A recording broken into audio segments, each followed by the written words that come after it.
अस्सलामुअलैकुम students, it's me Faizan and you are watching study academy channel. आज हमारा जो टॉपिक है वो है law of conservation of energy and energy और law of conservation of energy को इस वीडियो लेक्चर में डिस्कस करेंगे। ये हमारे पास मैट्रिक लेवल हो, इंटर लेवल हो, जहाँ पर भी इन टॉपिक्स की बात आती है, बेसिक लेवल की बात करेंगे लेक्चर में, तो वो तमाम स्टूडेंट पहले से इससे रिलेटेड नॉलेज रखते हैं, इट्स मीन एनर्जी से रिलेटेड, दैन उसके लिए उन स्टूडेंट्स के लिए ये वीडियो एक तरह की फजूल है। सॉफ्ट ना देखिएगा, स्किप करिएगा, दूसरी वीडियोस पर जाइएगा। लेकिन वो स्टूडेंट जो एनर्जी के बारे में नहीं जानते, जो लॉ ऑफ कंजर्वेशन एनर्जी के बारे में नहीं जानते, तो उनके लिए इंपॉर्टेंस रखती है ये वीडियो।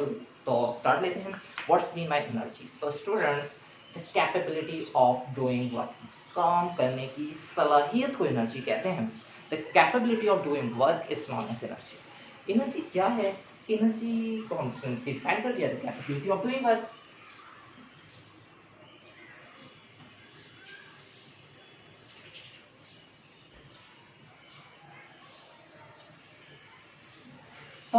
अब अगर कैपेबिलिटी ऑफ डूइंग वर्क, किसी काम करने की सलाहियत को एनर्जी कहते हैं, तो एनर्जी होती क्या है? सिंपली हम कहते हैं कि एनर्जी को हम ई से इंडिकेट करते हैं। एनर्जी की टाइप्स क्या होती हैं?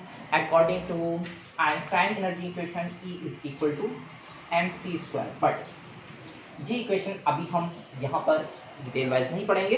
हम पहले बेसिक एनर्जी के कंसेप्ट को समझेंगे। एनर्जी आती है किसी बॉडी के अंदर तो कैसे आती है? एनर्जी जनरेट होती है या एनर्जी कहीं से शिफ्ट होती है?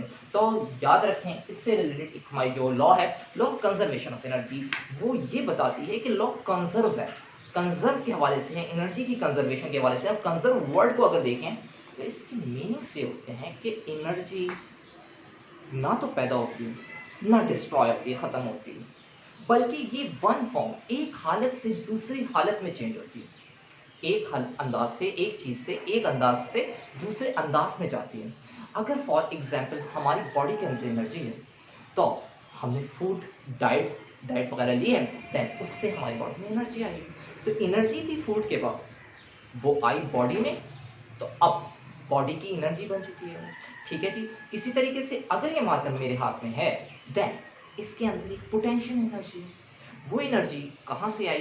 तो पोटेंशियल एनर्जी का ताल्लुक स्टेट से होता है। अगर वो ज़मीन पर, हम अर्थ पर उसका पोटेंशियल को डिस्कस कर रहे हैं, देन अर्थ की ग्रेविटेशनल फील्ड के अगेंस्ट जितना वर्क हुआ है, उतनी एनर्जी इसके अंदर स्टोर हुई। तो एनर्जी का जो डायरेक्ट रिलेशन है वो है वर्क अगर किसी बॉडी में होता है। पहली बात जो जहन में रखनी है वो ये कि वर्क के बगैर तो मतलब वर्क एनर्जी के बगैर पॉसिबल नहीं। Capability of doing work, definition में भी हमने कहा कि वर्क करने की जो कैपेबिलिटी है उसी को तो एनर्जी कहते हैं। फॉर एग्जाम्पल मार्कर रखा था, हमने इसे लेफ्ट करा, उठाया, और इसके उठाने में हमने अपनी जितनी एनर्जी इसमें शिफ्ट कर दी, यानी इस पर वर्क करा, जितनी एनर्जी से इस पर वर्क करा, इसे इस लेवल से इस लेवल पर लाए। ठीक है, तो जितनी एनर्जी इस पर लगाई वर्क करने में, वो इसके अंदर स्टोर हो गई, और वही एनर्जी इसके अंदर जो स्टोर हुई है उसे हम पोटेंशियल एनर्जी के नाम से जानते हैं। ठीक है जी, पोटेंशियल एनर्जी। तो पोटेंशियल एनर्जी इसके अंदर स्टोर हो चुकी है। अब अगर हम इसे छोड़ेंगे इस लेवल से, तो आपको पता है अकॉर्डिंग टू ग्रेविटी ये नीचे ही आना है इसको, और ये जब मार्कर नीचे की तरफ आएगा तो किस एनर्जी से आएगा? कहाँ से आई है इसके पास एनर्जी? आंसर है कि वो एनर्जी जब इस पर वर्क किया गया था, इसे इस लेवल से यहाँ ऊपर लाया गया था, तो वर्क के अकॉर्डिंग, वर्क के अंदाज से इसमें एनर्जी स्टोर हो गई थी, पोटेंशियल एनर्जी। ठीक है जी। अब ये जब इधर से मूव कर नीचे जाएगा तो एनर्जी तो होनी चाहिए ना इसके पास, वही पोटेंशियल जो इसके पास है, पोटेंशियल एनर्जी है, उसके अकॉर्डिंग, उसकी वजह से ये डाउनवर्ड मूव करे, और पोटेंशियल एनर्जी की वजह से ये डाउनवर्ड अगर मूव करेगा तो इसका पोटेंशियल डाउन होता जाएगा, और इसमें एक एनर्जी इंक्रीज करेगी जो kinetic energy. Potential energy convert हो जाएगी काइनेटिक एनर्जी में, फिर ये नीचे पहुंचेगा तो इसके पास काइनेटिक एनर्जी होगी उस लेवल की, लेकिन वो जो जितना पोटेंशियल यहाँ तक स्टोर हुआ था, वो अगर इधर से लेकर इधर इसमें 5 हुआ था, तो 5 इसमें से लेस हो जाएगा। अब क्वेश्चन ये है कि इधर आकर इसमें पोटेंशियल नहीं होगा, क्यों नहीं होगा? क्योंकि अभी भी ये ज़मीन से ऊपर है, तो हमने तो बात यहाँ से करी थी, ये पहले से ज़मीन से ऊपर आया हुआ है, जहाँ से ये आया है तो वहाँ से इतना पोटेंशियल इस लेवल के अकॉर्डिंग इस लोकेशन पर ज़मीन से इतनी स्टेट पर हमारे पास इसके अंदर एक अलग लेवल का पोटेंशियल होगा। लेकिन हमने यहाँ से लेकर इधर की बात करी थी, इतना जो पोटेंशियल स्टोर हुआ था वो दोबारा से रीस्टोर हो चुका, मतलब दोबारा से खत्म हो चुका है और उसकी जगह काइनेटिक एनर्जी इसमें इंक्लूड हो चुकी है, यानी काइनेटिक एनर्जी में कन्वर्ट हो चुका है। सो एक बात जो आपको यहाँ समझ आई कि वो पोटेंशियल एनर्जी जिस चीज़ में स्टोर हो जाती है जब उसका हम वर्क करते हैं अगेंस्ट ग्रेविटी, ग्रेविटी के अगेंस्ट हो या टुवर्ड्स द ग्रेविटी, तो पॉजिटिव होगा नेगेटिव होगा, ये कंसेप्ट लेंगे। अच्छा, अब वो जब उसमें स्टोर हुई एनर्जी तो उसे हम काइनेटिक एनर्जी से इस पोटेंशियल एनर्जी से कह रहे थे, पोटेंशियल एनर्जी डाउन होती गई तो वो मूव कर ही डाउन हुई ना, तो मूव करेगी कोई बॉडी तो उसे हम काइनेटिक एनर्जी से इंडिकेट करेंगे। सो द एनर्जी स्टोर या energy possessed by the body by virtue of its state is known as potential energy. But when we define kinetic energy, so the kinetic energy is the energy of the body possessed by virtue of its motion. कोई body अगर move कर रही है किसी भी अपर downward direction में तो उसके मूवमेंट के अकॉर्डिंग उसमें जो एनर्जी स्टोर हो रही है वो है काइनेटिक एनर्जी। ठीक है जी, तो काइनेटिक एनर्जी और पोटेंशियल एनर्जी की बात हो गई। अब हम इंटर कन्वर्जन ऑफ एनर्जीज पर बात कर लें। Law of conservation of energy में कि एनर्जी ना तो पैदा होती है ना डिस्ट्रॉय होती है, बल्कि एक हालत से दूसरी हालत में शिफ्ट होती है। अगर हम बात करें केमिकल्स की, केमिकल्स लाइक पेट्रोल, गैस और तमाम जलने वाली चीज़ें फ्यूल के तौर पर जो यूज़ होती हैं, ईंधन वगैरह से कहा जाता है, उनके पास होती है एनर्जी।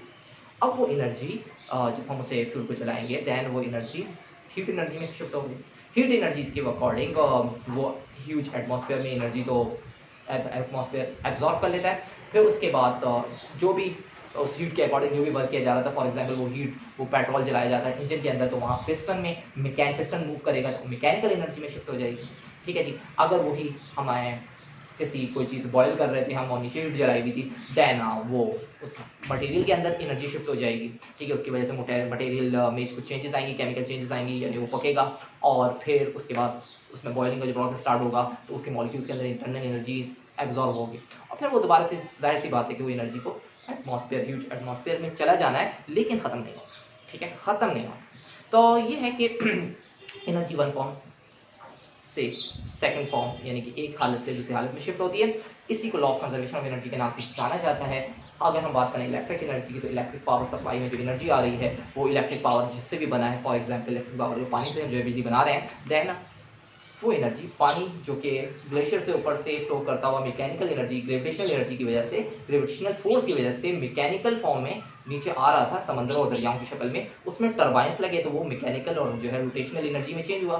ठीक है, मैकेनिकल एनर्जी में, और टर्बाइंस के रोटेट होने की वजह से इलेक्ट्रोमैग्नेटिक फील्ड के अंदर जब वो टर्बाइंस मूव करवाते हैं किसी रॉड को, देन वहाँ पर अपने इलेक्ट्रोमैग्नेटिक फील्ड्स के जो हमारे लॉज हैं उसके अकॉर्डिंग वहाँ पर राइट हैंड रूल के अकॉर्डिंग उस रॉड में करंट, कॉइल में करंट मूव कर जाएगा, करंट फ्लो करेगा। अगर मैकेनिकल फील्ड में कोई चीज़ रोटेट कर जाए तो वहाँ करंट एनर्जी में यानी कि क्या हम कहते हैं कि इलेक्ट्रिकल एनर्जी में वो मैकेनिकल एनर्जी पानी की मूवमेंट शिफ्ट होगी। ठीक है, वो एनर्जी फिर इलेक्ट्रिक के पास है, इलेक्ट्रिक के थ्रू हमारे फैन अगर यहाँ पर मूव कर रहा है, चल रहा है, देन वो एनर्जी फैन की रोटेशन यानी रोटेशन में यानी फिर मैकेनिकल में वर्क में चेंज होगी। ठीक है जी, और फिर मैकेनिकल वर्क से वो ह्यूज एटमॉस्फेयर में जो भी मॉलिक्यूल्स है उसमें उसको हिट करने पर, उसको मूव करने पर वो एनर्जी सर्व हुई। तो इस तरह से आपने देखा कि एनर्जी एक फॉर्म से दूसरी फॉर्म में जाती है। बहुत सी एग्जांपल्स हैं एनर्जी के हवाले से, लेकिन बात को समराइज करते हुए हम एनर्जी के यूनिट की तरफ आते हैं। तो एनर्जी वर्क का ही रेफरेंस करोगे, यानी वर्क जब किसी बॉडी में शिफ्ट होता है, यानी एनर्जी किसी बॉडी में शिफ्ट होती है तो वो वर्क के अकॉर्डिंग होती है, क्योंकि उस बॉडी पर वर्क किया जाता है तो उस वर्क के अकॉर्डिंग इसमें एनर्जी शिफ्ट हो जाती है। और वर्क का यूनिट था joule. So the unit of energy will be joule. पहले हम काइनेटिक एनर्जी को डिस्कस करें। Kinetic energy is equal to half mv², while potential energy is equal to mgh। ये दो फार्मूलाज जो नॉर्मल एनर्जी यूज होती हैं। और अब इसको बात कर लें कि एनर्जी का यूनिट ऑफ एनर्जी, तो यूनिट एनर्जी का हमारे पास हो जाएगा जूल।